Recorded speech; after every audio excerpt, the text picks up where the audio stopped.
Yeah, so it's still the same little bit of a mess. I'm still this guy.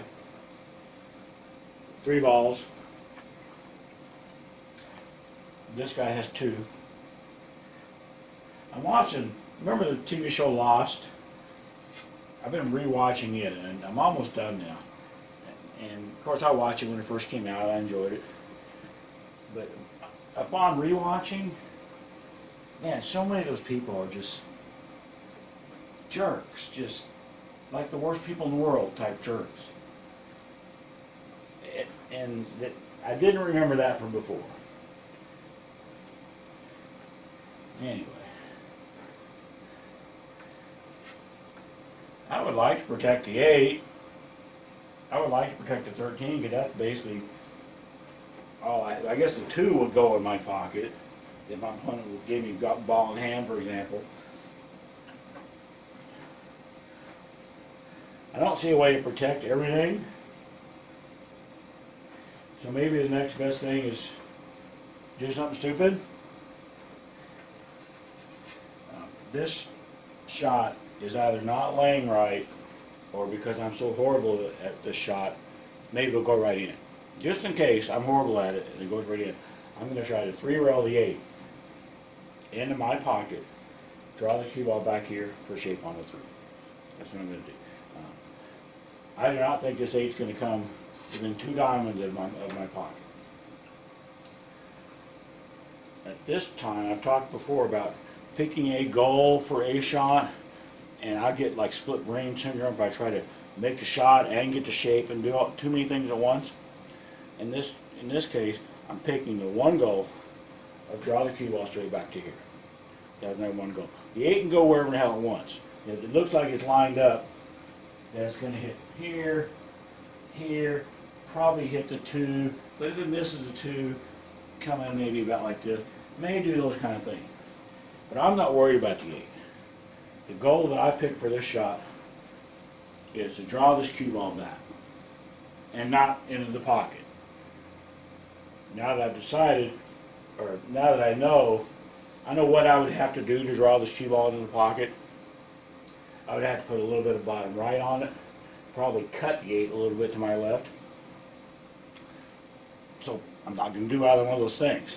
And that means there's no way I can scratch in this pocket. So I can take that on my mind, don't have to worry about it. Avoiding that split brain syndrome stuff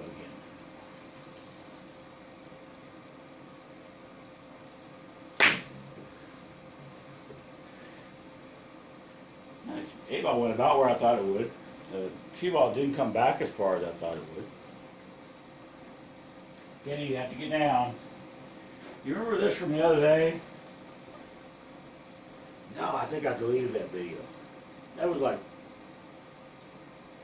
35 seconds of content and 35 minutes of me putting my cat back on the floor.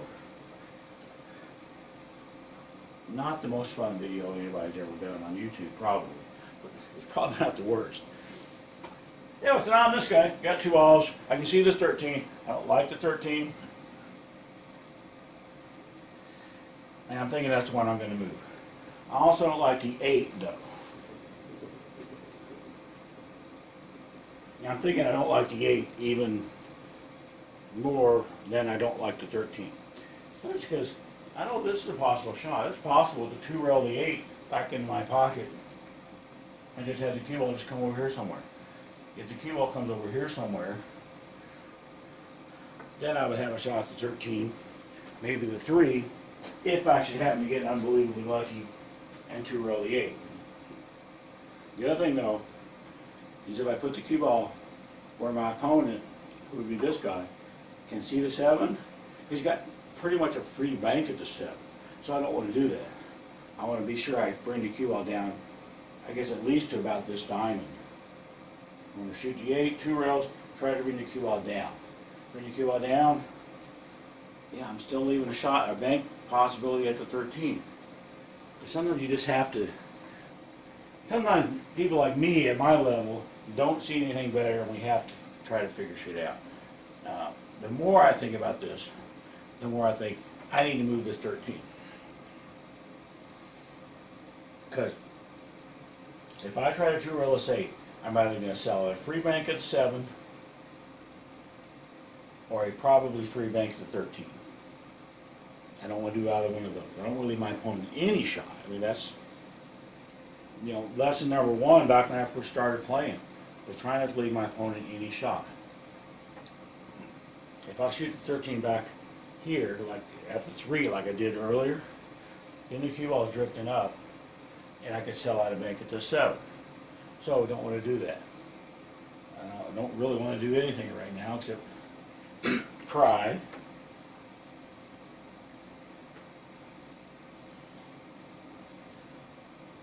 I think all I'm going to do is just be boring, get the 13 the hell out of there, send it up table, and don't sell out this 7. Because remember, this 7 will go in my pocket too. This is one of the things that I have going for me as this guy. The 1 will also go. The 2 would go once the 1's gone. So the 1 and the 7 won't go in my opponent's pocket, but they will go in mine. So I want to protect those. Luckily, I can protect them both at the same time. If I can get the cue ball down in here somewhere, then I've protected both those balls. Sure, he's going to have a takeout on the 3. I think the 3 served its purpose at this point. And I can't protect the whole world. I'd rather protect the 7 and the 1 than the 3. And plus, I think it's easier.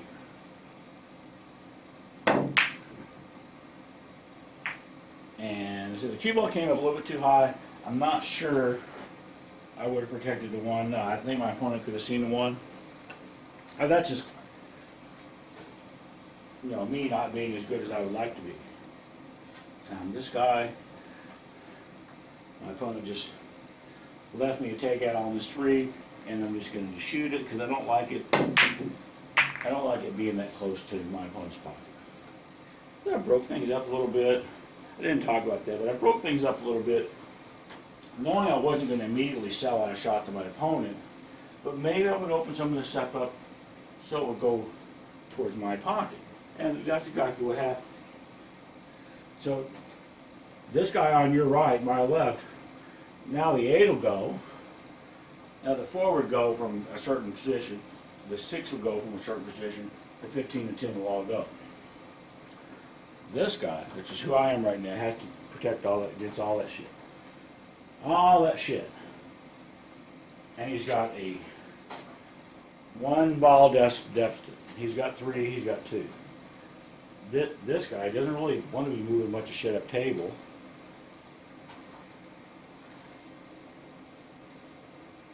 But he may do it anyway. Just to make sure that he doesn't sell out a shot. Putting the cue ball down here on this rail, that's one of the things I learned from watching, actually from watching the top players, as well as the people just a little bit better than me. Is you put the cue ball on this rail when you want the ball to start going up table. And a lot of times the opponent doesn't really have a choice. They have to try to do something, move balls up table and get the cue ball back, or they're running the risk of selling out. And I think that's what just happened to me. I think as this player, I have to move balls up table and try to get the cue ball back here on this rail. So, I don't have to like it, but sometimes you have to do things you don't like. And I'm going to scratch. Everybody said I hate pool. So now we're going to spot that up. And this guy, by moving that 3, hitting it into the stack, opening some shit up, and putting his opponent in that position where he had to do something that was a little bit distasteful for him. I don't know if he forced his opponent to scratch, but he certainly made it possible, and it certainly happened. Remember I talked like a year and a half ago about if my opponent left me ball in hand, this 2 would go. I can make this 2. Can I make anything after the 2 though? I don't have a lot of room to play with angle, and I don't like being stuck on a rail. The 7 will not go. About all I can kind of do would be maybe cut the 2 and drift up here and get a shot at the 11. I don't like that. I don't think that's worth it. I think it's time to just leave the 2 where it's at and try to shoot the 8 and drift over here. ideally, I think, drift over here and maybe even hit the 3. And see what happens. This is the kind of shot that, this is violating my, if I'm not 100% sure I'm going to make it, I need to shoot something else and make a two-way shot out of it. This is absolutely violating that. And one of the things that I guess I've learned over the years is that that rule is more of a beginning of the game rule when there's still a bunch of stuff tied up in the stack than a mid-game rule when there's a bunch of balls to low. A lot of people could disagree with me, and a lot of people know a hell of a lot more about one pocket than me, and they're probably right. But me, even though this is probably about a 50-50 shot for me, maybe a little bit better on a good night when I'm not talking to the camera, I'm going to take the chance. If I get the cue ball to come over here towards the 3, I'm not selling out an easy duck. I may sell a bank on something, but I'm not selling out an easy duck. So that's all I'm going to do, just try to give this 8 its best chance to go in the pocket. Not thinking, not playing shape. I've got a little bit of a cut, and I'm going to shoot kind of a stun shot at the 8. The cue ball is going to go in that direction. So I'm not playing the cue ball over there. It's just going to happen to go over there. So I can put 100% of my focus back. I'm putting this damn 8 in the damn pocket, even though it's 5 miles away.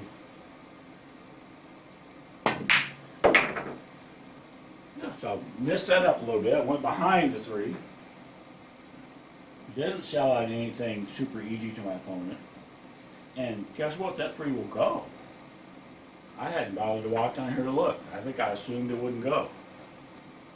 The only other ball that would go, though, is the 11 and my old friend, the 2 ball up here. But I'm going to shoot the 3 right now because this is a doable shot. Can I shoot the 3 and hold for the 11? I don't think so. I think I can shoot the 3 and hit the 1 though. And then I've held for the 11. I think I can do that. Just bottom. Put 100% of my focus into making the shot though. Now I've decided I'm going to put a little bit of bottom and kind of a little bit of a downward stroke for me. Works best. I can put 100% of my focus back on putting this 3 in. Even though I'm elevated and on the rail and talking to the camera. I can try. Alright. So that was all good. If I was any good at all at combinations, that 15-4 looks pretty darn dead. This guy's got 5 balls.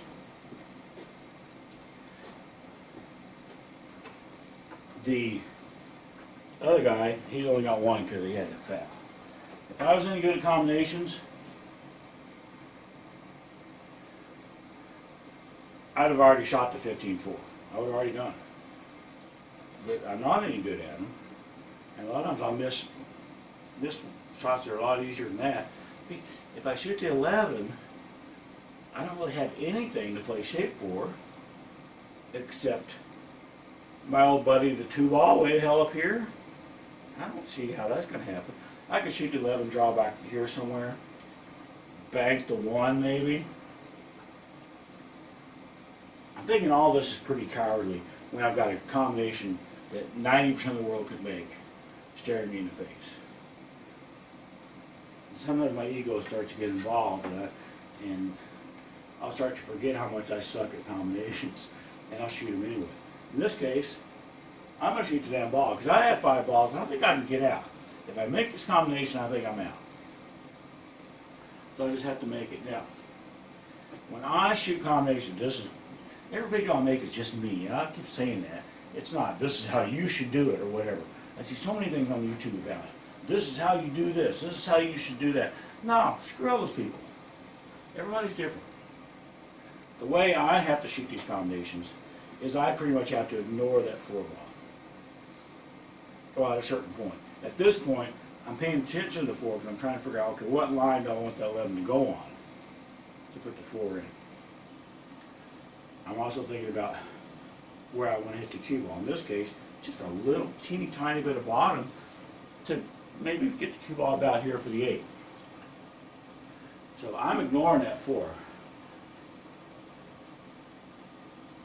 And all I'm doing is driving that 11 where I want it to go.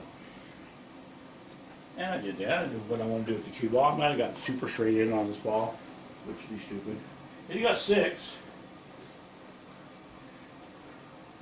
I've been known in the past to bank this one just to make one of my opponents I was talking about earlier mad. In this case, I'm not going to do that. And then I'm also not going to bank the 11, shoot a stop shot, and then bank the 7. Even though that would be cool. I need to make 2 balls. I'm going to try to figure out how to get, what's the best way to get on another shot. I'm pretty straight in on this 11. There's a slight cut to my left. If I draw straight back off the 11, I think I'm going to hit this 10. And I think I'll hit this 10, depending on where I hit it, I may not have a shot. And that sucks. Another option I have is maybe I can follow the 11, hit the cue ball here, here, and back up, like with top left. I think it's a pretty good stroke. And I have to come up here and judge this correctly to get a shot. That's a 7. I'm thinking out loud a lot here. I do this a lot. I don't think I know to get the shape on the 7 shot well enough to be shooting that in competition and trying to do it. It's too easy to come in too tight and hit the 7, like come in like this instead of like this and hit the 7, and then I'm screwed. Too easy to really stroke the holy crap out of it and come all the way up here somewhere. And plus, I'm putting top inside on the shot. Those make the shots tougher. I'm probably never going to miss this 11 unless I start putting inside English on it, and then it could happen.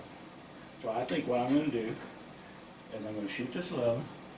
I'm going to hope that the cue ball will draw over here and then back across for the 15. I do not believe that's what's going to happen. I believe it's going to draw back in and hit the 10. So I'm going to shoot it hard enough that if it hits the 10 in any kind of fortunate way, that maybe it'll come out far enough for a decent shot. And so that's what I'm going to do. I'm not trying to draw the cue ball over here and back out. I'm just saying, okay, I'm going to hit it at the bottom and I'm going to hit it hard. I'm going to put a stroke on it, or try to. And all my folks go back to making this 11.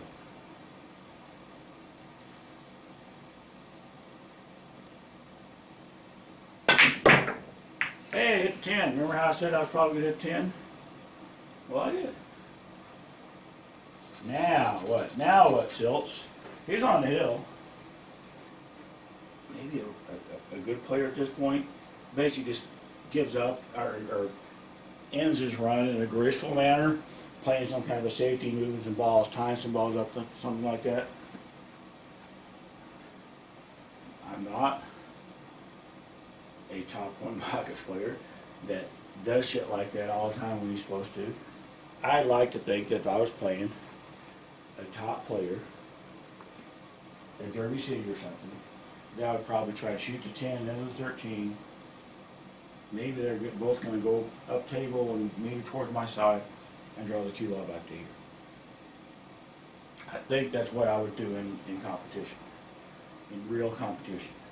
In playing my basement practice, I don't think that's what I'm going to do. I think what I'm going to do is just cut the 7 in the damn hole.